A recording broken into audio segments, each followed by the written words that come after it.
I'm here with disturbing news about our favorite gadgets, cell phones, tablets, Wi-Fi, etc.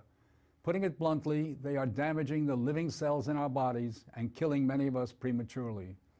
I'm Dr. Martin Blank from the Department of Physiology and Cellular Biophysics at Columbia University. It is distressing for me and more than 160 colleagues who today are petitioning the United Nations requesting that they address this problem. We are scientists and engineers, and I am here to tell you we have created something that is harming us, and it is getting out of control.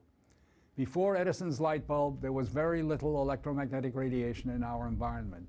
The levels today are very many times higher than natural background levels and are growing rapidly because of all the new devices that emit this radiation.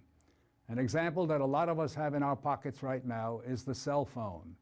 One study shows that as cell phone usage has spread widely, the incidence of fatal brain cancer in younger people has more than tripled. We are putting cellular antennas on residential buildings and on top of hospitals where people are trying to get well. Wireless utility meters and cell towers are blanketing our neighborhoods with radiation. It's particularly frightening that radiation from our telecommunication and power line technology is damaging the DNA in our cells. It is clear to many biologists that this can account for the rising cancer rates. Future generations, our children, are at risk. These biologists and scientists are not being heard on the committees that set safety standards. The biological facts are being ignored, and as a result, the safety limits are much too high. They are not protective. More protection will probably result from full disclosure of possible conflicts of interest between regulators and industry.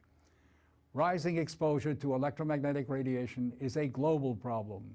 The World Health Organization and international standard-setting bodies are not acting to protect the public's health and well-being. International exposure guidelines for electromagnetic fields must be strengthened to reflect the reality of their impact on our bodies, and in particular, on our DNA. Although we are still in the midst of a great technological transformation, the time to deal with the harmful biological and health effects is long overdue. We are really all part of a large biological experiment without our informed consent. To protect our children, ourselves, and our ecosystem, we must reduce exposure by establishing more protective guidelines. And so today, scientists from around the world are submitting an appeal to the United Nations, its member states, and the World Health Organization to provide leadership in dealing with this emerging public health crisis.